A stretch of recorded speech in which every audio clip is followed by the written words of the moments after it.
can. I will. Just to remind you of Extinction Rebellion's 3 simple demands.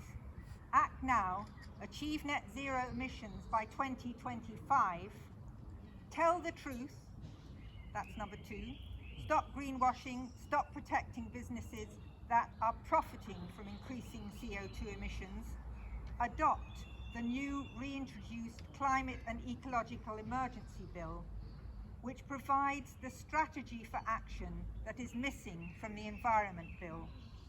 And thirdly, create citizens' assemblies to bring about change unhampered by party political straitjackets tied up with lobbyists. So, 3 simple demands. Last Sunday, presumably out of desperation, the former UK Chief Scientific Advisor Sir David King announced the creation of a new climate crisis advisory group, similar to the SAGE Committee, aiming to put their expert knowledge into the public domain, believing that, I quote, "What we do in the next 5 years will determine the future of humanity for the next millennium." So 2025 wasn't such a wide of the mark date after all. Given this statement, how well informed do you feel? Did you know, for example, that the Canadian oil and gas company Recon Africa has begun drilling into shallow aquifers upstream of the Okavango Delta, one of the world's most precious and abundant areas of wildlife, disregarding local expert warning about the devastating consequences of irreversible water contamination and the threat to wildlife. So what is going to make the government stop posturing and act? What is going to make the media tell their viewers and readers what they need to know? And what is going to stop banks like Barclays and HSB investing millions in fossil fuels, edged on by their shareholders in the full knowledge that their actions are putting our planet at risk? This is really serious stuff. The main reason I joined XR is summed up by a quote from the 1990s by Carl Sagan. Anything else you're interested in is not going to happen if people can't breathe the air and drink the water. Don't sit this one out. You are here by accident of fate, alive at an absolutely critical moment in the history of our planet. Act now, tell the truth, call for citizens' assemblies. So typing Extinction Rebellion into your browser will bring up what's happening locally, nationally, and globally, and a lot of current videos and information. There are also regular information posts closer to home in the XR Highgate WhatsApp group. Hopefully you saw the range of action and ingenuity and non-violent direct action by Extinction Rebellion during G7. For example, Ocean Rebellion's Mermaids. If you haven't seen it, have a look. It's breathtaking.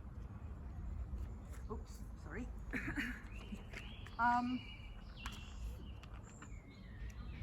This coming Saturday and Sunday in central London, expect more from Free the Press actions. There's Money Rebellion. One thing we can all do is have our money in the least harmful banks.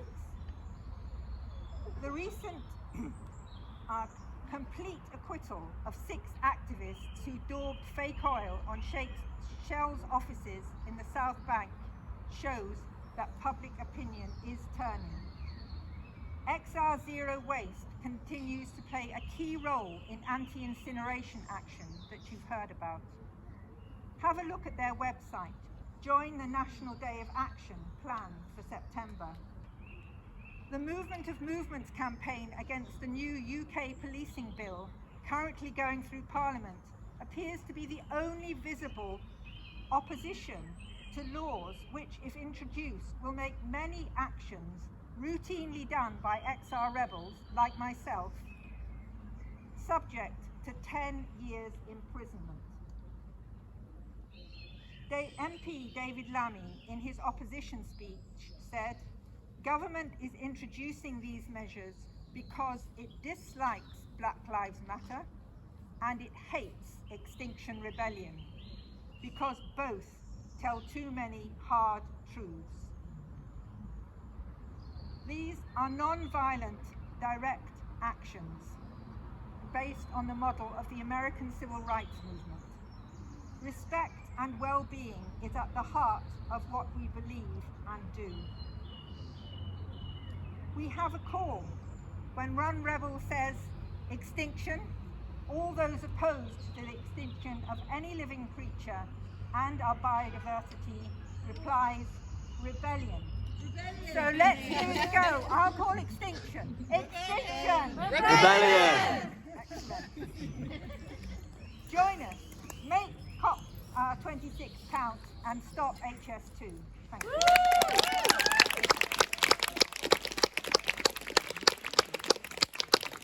Wow, thank you, Jane, for a wonderful summing up, actually, so I don't have to do it. I think hopefully you've heard some amazing ideas about how you can sort or help or, change the world and prevent the climate, ecological and social crisis that we're all facing.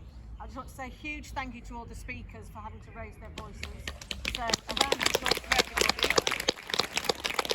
And to say that, fortunately, the cafe is going to stay open, so although we can't all gather too closely together, please stay, and if you want to meet any of the speakers, have a quick chat, please do. Grab a glass of wine and also check out our exhibition. And there's a little yellow bit of paper on the table if you're interested in signing up for any local action. If you leave your email, we'll put you in touch with the right organisation you're interested in. Just thanks again to Lauderdale House for hosting us for this week, and to Transition Network and the National Lottery for giving us a little tiny bit of money to make all this happen.